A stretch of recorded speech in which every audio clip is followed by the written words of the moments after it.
सानंद मानंद वनि वसंतम आनंद कंदम हत पाप बृंदम वाराणसीनाथम आनाथनाथम श्री विश्वनाथम शरणम प्रपद्ये। ये श्लोक, ये प्रार्थना है काशी के अधिष्ठाता देव, मतलब कि जो पूरे ब्रह्मांड के स्वामी हैं, श्री विश्वनाथ के लिए। आज हम इसी पवित्र जगह की कहानी को समझने वाले हैं। एक ऐसी कहानी जो आस्था और इतिहास की कई परतों में छिपी हुई है। तो चलिए इस सफर की शुरुआत करते हैं। तो सबसे पहले कहानी की शुरुआत होती है पौराणिक कथाओं से। आखिर यहीं से तो इस जगह के गहरे आध्यात्मिक महत्व की नींव पड़ी है। अच्छा, इस पूरी कहानी को समझने के लिए ना ज्योतिर्लिंग का कॉन्सेप्ट समझना बहुत जरूरी है। देखिए, ये कोई साधारण मूर्ति नहीं है, बल्कि ये तो शिव का वो निराकार, वो फॉर्मलेस स्वरूप है, जहां वो एक दिव्य प्रकाश स्तंभ, एक कह सकते हैं कॉलम ऑफ लाइट के रूप में प्रकट हुए। अब पूरे भारत में ऐसे सिर्फ 12 मुख्य ज्योतिर्लिंग हैं, और उनमें भी काशी विश्वनाथ का स्थान सबसे खास, सबसे विशेष माना जाता है।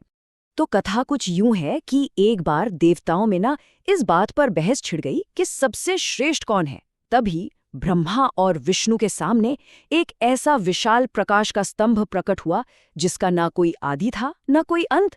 अब दोनों ने तय किया कि इसका और छोर ढूंढेंगे।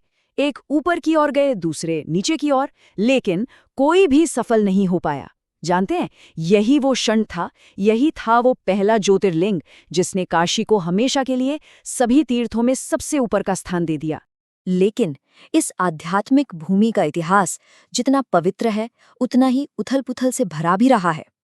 तो अब पौराणिक कथाओं से आगे बढ़कर इसके लिखे हुए डॉक्यूमेंटेड इतिहास पर एक नजर डालते हैं।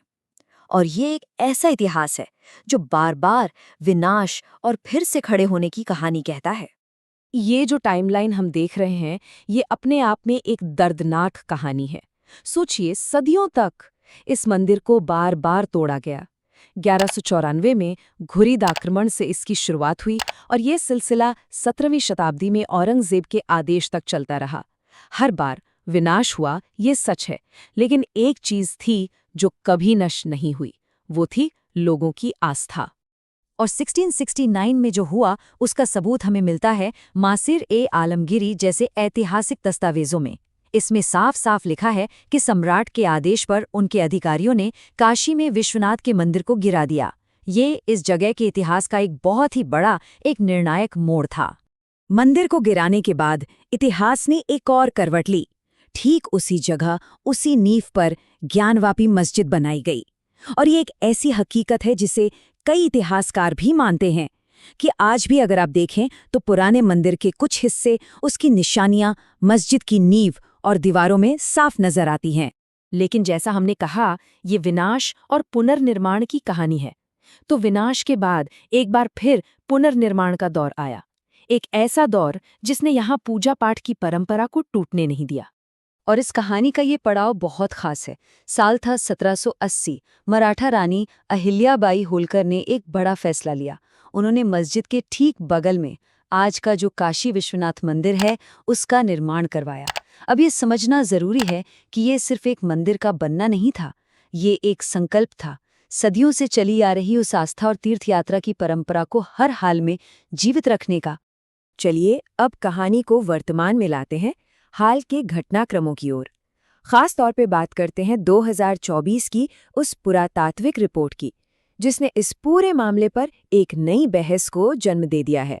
तो हुआ ये कि 2024 में एक बहुत बड़ा डेवलपमेंट हुआ। कोर्ट के आदेश पर आर्कियोलॉजिकल सर्वे ऑफ इंडिया यानी ASI ने पूरे ज्ञानवापी परिसर का एक साइंटिफिक सर्वे किया। अब सवाल ये था कि इस सर्वे से क्या निकलकर सामने आएगा, क्या मिला ASI को। और जब रिपोर्ट सामने आई तो उसका निष्कर्ष बिल्कुल सीधा और साफ था। रिपोर्ट ने कहा कि मस्जिद बनने से पहले उस जगह पर एक बड़ा हिंदू मंदिर मौजूद था। ये एक बहुत बड़ा बयान था। इसने दशकों से जो बातें कही जा रही थीं, जो ऐतिहासिक दावे थे, उन्हें पहली बार एक मजबूत वैज्ञानिक आधार दे दिया। अब सवाल उठता है कि ASI इस नतीजे पर पहुंचा कैसे, आखिर क्या सबूत मिले। देखिए, सबूत कई तरह के थे। रिपोर्ट बताती है कि पुराने मंदिर के जो खंभे और पिलर्स थे, उन्हें तोड़ा नहीं गया, बल्कि उन्हीं को मस्जिद बनाने में दोबारा इस्तेमाल कर लिया गया।